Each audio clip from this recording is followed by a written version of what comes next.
Start. सभापति महोदय, मैं रक्षा मंत्रालय की मांगों का समर्थन करने के लिए खड़ा हुआ हूँ। वर्तमान घटनाओं से पता चलता है कि संसार का हर देश अपनी सुरक्षा के बारे में चिंतित है और उसके लिए हर प्रयत्न कर रहा है। इस दृष्टि से अन्य देशों की तरह हमारे देश में भी रक्षा मंत्रालय का महत्व है। मुझे इस बात की खुशी है कि जहां अन्य मंत्रालयों की उनके पिछले साल के कामों के बारे में काफ़ी आलोचना हुई है, वहाँ इस मंत्रालय की कम आलोचना हुई है। इससे पता चलता है कि इस मंत्रालय ने पिछले साल अच्छा काम किया है। मोटे तौर पर किसी भी देश की सुरक्षा नीति का लक्ष्य यह होता है कि दूसरे देशों, खास तौर से पड़ोसी देशों के साथ मित्रता के संबंध स्थापित हों और हम एक दूसरे के मामलों में हस्तक्षेप ना करें। लेकिन उसके साथ यह भी ज़रूरी होता है कि हम अपने देश की सीमाओं और अखंडता की रक्षा करें।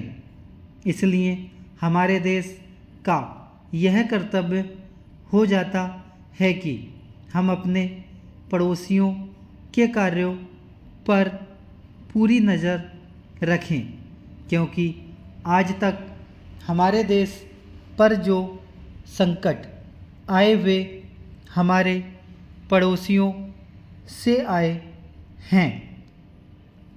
1965 में पाकिस्तान के साथ जो लड़ाई हुई और उसके बाद ताशकंद में जो समझौता हुआ, वह सिर्फ कागज़ पर ही रहा। पाकिस्तान ने उस पर कोई अमल नहीं किया। इस दृष्टि से बहुत ज़रूरी है कि हम अपने देश की सुरक्षा की हर तरह से व्यवस्था करें। हमारा उद्देश्य दूसरों पर आक्रमण करना नहीं है, लेकिन यदि हम पर कोई आक्रमण करे तो हम में इतनी शक्ति अवश्य होनी चाहिए कि हम उसका डटकर सामना कर सकें। आप जानते हैं कि पिछले दिनों पाकिस्तान को अमेरिका और चीन से काफ़ी मदद मिली है। रक्षा मंत्रालय की रिपोर्ट में भी कहा गया है कि पिछले साल अमेरिका ने पाकिस्तान को 1500 करोड़ रुपए की फौजी सहायता दी है। आप जहां फौजी सामान के लिए अपने कारखानों की मदद से अपनी शक्ति बढ़ाने का प्रयत्न कर रहे हैं, वहां पाकिस्तान संसार के देशों से फौजी सामान खरीद रहा है। अपनी नीति के कारण वह सब देशों से लाभ उठा रहा है।